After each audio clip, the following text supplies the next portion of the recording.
કે હીરા ઉદ્યોગનો જે જળહળાટ છે એની કાળી બાજુ પણ છે। નમસ્કાર દર્શક મિત્રો, હોંગકોંગમાં ડાયમંડ ઉદ્યોગ સાથે સંકળાયેલું 532 કરોડ રૂપિયાનું મની લોન્ડરિંગ કૌભાંડ પકડાયું છે અને એમાં 8 લોકોની ધરપકડ થઈ છે। આ ઘટના વિશે તમને જાણકારી આપીશું, પરંતુ અમે તમારી સાથે એ વાત કરીશું કે હીરા ઉદ્યોગનો જે જળહળાટ છે એની કાળી બાજુ પણ છે।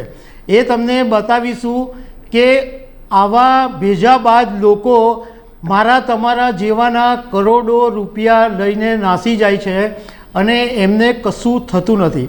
આ બધી બાબતોની તમારી સાથે થોડી ડિટેલમાં વાત કરીશું। મારું નામ રાજેશ શાહ છે અને તમે જોઈ રહ્યા છો ખબરછે.com।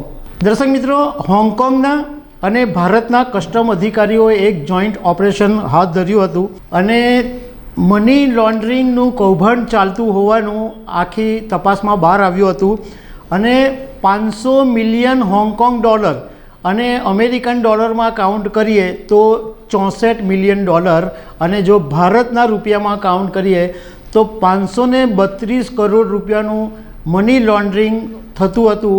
એ વાત સામે આવી છે।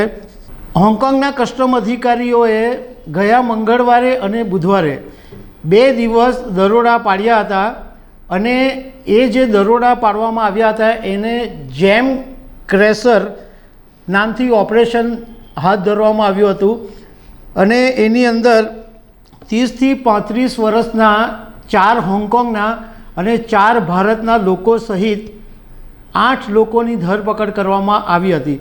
હવે હોંગકોંગમાં જે 4 જણા છે એમની ટોટલ 5 કંપનીઓ છે અને હોંગકોંગના કસ્ટમ અધિકારીઓએ એમના 4 ફ્લેટ્સ, કોમર્શિયલ બિલ્ડિંગો બધી જગ્યાએથી દરોડા પાડ્યા હતા અને નેચરલ ડાયમંડ, સિન્થેટિક ડાયમંડ સહિતના બીજા બધા અનેક દસ્તાવેજો પણ કસ્ટમના અધિકારીઓએ જપ્ત કરી લીધા હતા।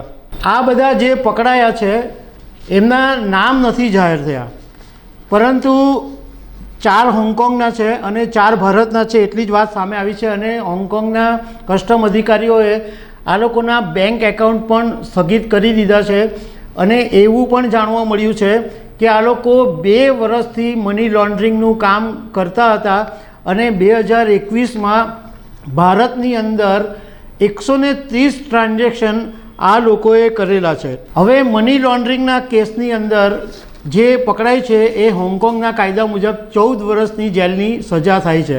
આટલી માહિતી ન્યૂઝમાં આવી ગઈ છે, એના વિશે કદાચ તમે જાણકારી પણ મેળવી હશે, પરંતુ અમે તમારી સાથે એ બાબતની વાત કરીશું કે આ લોકો આખું કૌભાંડ કેવી રીતના કરે છે। દુનિયાભરની અંદર હીરા ઉદ્યોગનો જે જળહળાટ છે એની પાછળની જે કાળી બાજુ છે એ પણ સામે આવી છે કે આ લોકો કરોડો રૂપિયા ફટાફટ કેવી રીતના ટ્રાન્સફર કરી દે છે। એક સામાન્ય દાખલા તરીકે તમને હું સમજાવું કે ધારો કે મારી ભારતની અંદર ઓફિસ છે અને મારો એક મિત્ર છે, એને હું એમ કહું કે તું હોંગકોંગ જા અને હોંગકોંગ જઈને એક ઓફિસ ખોલી નાખ। એ ઓફિસ પણ પાછી હોય મારી સાથે જ સંકળાયેલી ઓફિસ હોય।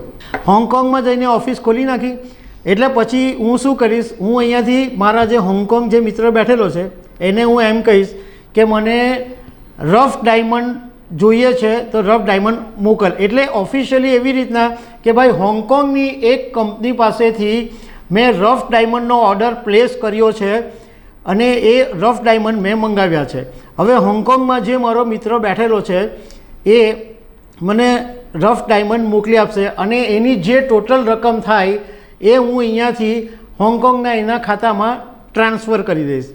હવે જે હોંગકોંગ બેઠેલો જે મારો મિત્ર છે ને એ શું કરશે કે જે રફ ડાયમંડ ખરેખર જે વેલ્યુના આયાત કરવાના હોય એને બદલે સિન્થેટિક ડાયમંડ એટલે નકલી ડાયમંડ એ ત્યાંથી નિકાસ કરી દે અને એની વેલ્યુએશન બતાવે કરોડો રૂપિયામાં। એટલે ધારો કે એક સિન્થેટિક ડાયમંડની વેલ્યુ 100 રૂપિયા હોય તો એ 1 લાખ રૂપિયાની વેલ્યુ બતાવી દે અને એ પ્રમાણે એ નિકાસ કરે અને અહીંયાથી એ રકમ જે હોય ખોટી રકમ, એ એટલા હીરા હોય પણ નહીં, એ રકમ હું અહીંયાથી ટ્રાન્સફર કરી દઉં। આની અંદર ઘણીવાર શું થાય છે કે ત્યાં અહીંયાથી ટ્રાન્સફર કરી દીધી એટલે ત્યાં ગાડી તો વ્હાઇટના પૈસા થઈ ગયા. હવે અહીંયા ગાડી ઘણી 2-3 રીતના કૌભાંડ થાય છે. એક તો એવી રીતના કે હું અહીંયાથી ડાયમંડના બિઝનેસ કરવા માટે બેન્કો પાસે લોન લઉં કે મને ધંધો કરવાનો છે અને મારું આ ઇમ્પોર્ટ એક્સપોર્ટનો મારો બિઝનેસ છે અને બેન્કો પાસેથી હું લોન લઉં. એટલે બેંક જે લોન આપે એ લોનના પૈસા ભરવાના સાઈડ પર રહી જાય અને હું અહીંયા મારી દુકાન સમેટીને હોંગકોંગ અથવા એવા દેશની અંદર ચાલ્યો જાઉં કે જ્યાં મને કોઈ જાતની સમસ્યા નહીં આવે અને બેંક અહીંયા પછી તમારી પાછળ લડ્યા કરે. બીજું એક એવું પણ છે શક્યતા જાણકારોના કહેવા મુજબ કે ધારો કે કોઈ મોટી હસ્તી છે, સપોઝ રાજકારણી છે કે કોઈ મોટા ઉદ્યોગકારો છે અથવા રિયલ એસ્ટેટ સાથે સંકળાયેલા કે એવા કોઈ પણ મોટા લોકો હોય, એમની પાસે મોટા પ્રમાણની અંદર કેશ પડેલી હોય. હવે એ કેશને જો રાખી મૂકે અને એ જો એક નંબર તરીકે બહાર આવે તો ભારતની અંદર મોટી રકમનો ટેક્સ ભરવો પડે. એટલે હું આવા લોકોને એમ કહીશ કે તમે એક કામ કરો, તમારી પાસે જે કેશ પડેલી છે એ મને આપી દો, હું મારા ખાતામાંથી હોંગકોંગ ટ્રાન્સફર કરાવી અને એ પૈસા હું વ્હાઇટ કરી દઈશ. અને એ રીતના આખો આવો બધો ખેલ ચાલે છે.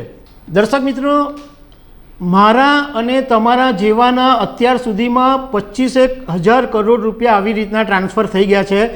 તમને 2 દાખલાથી વાત કરું કે તમને ખ્યાલ હશે કે વિન્સમ ડાયમંડ કંપની હતી જેના માલિક હતા જતીન મહેતા. જતીન મહેતાએ પણ આવી જ રીતના ભારતીય બેન્કોના 5,000 કરોડ રૂપિયા ચૂકવ્યા વગર ભાગી છૂટ્યા અને સિંગાપુરની અંદર જઈને વસી ગયા અને સિંગાપુરમાં પાછા લેબગ્રોન ડાયમંડના મશીન બનાવીને પાછા લેબગ્રોન ડાયમંડની અંદર કિંગ થઈ ગયા. પરંતુ આજની તારીખમાં બેન્કોના 5,000 કરોડ રૂપિયા આ જતીન મહેતાએ ભર્યા નથી.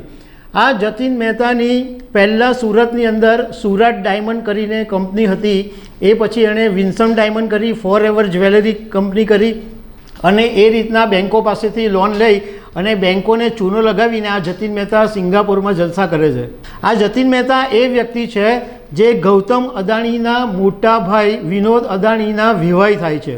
જતીન મહેતાનો છોકરો અને વિનોદ અદાણીની છોકરીના લગ્ન થયેલા છે અને જતીન મહેતા માટે જેમેન જ્વેલરી એક્સપોર્ટ પ્રમોશન કાઉન્સિલ અને ડાયમંડ ઉદ્યોગના ઘણા બધા લોકોએ સરકારને રજૂઆત કરી હતી કે ભાઈ આ માણસ 5,000 કરોડ રૂપિયા લઈને ભાગી ગયો છે અને પકડો.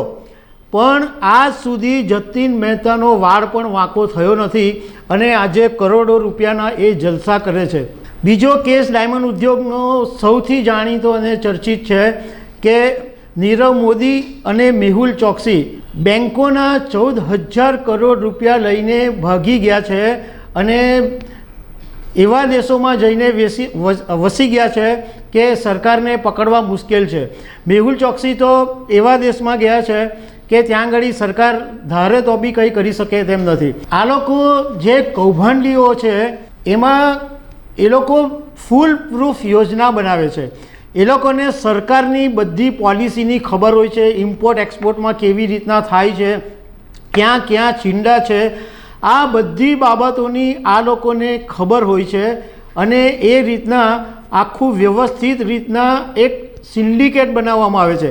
આ જે હોંગકોંગની અંદર જે 4 પકડાયા એમાંથી 2 જણા તો રિંગ લીડર હતા.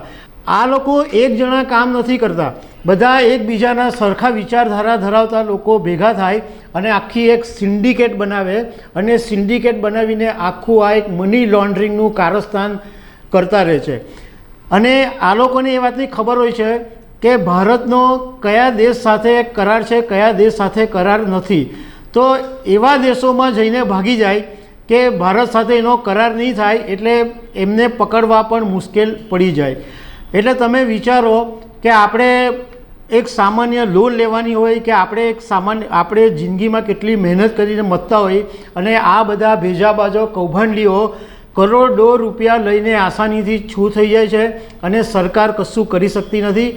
આવા તો અનેક કિસ્સાઓ છે. તો દર્શક મિત્રો, આવી અનેક વાતો સાથે અમે તમને મળતા રહીશું. Thank you very much.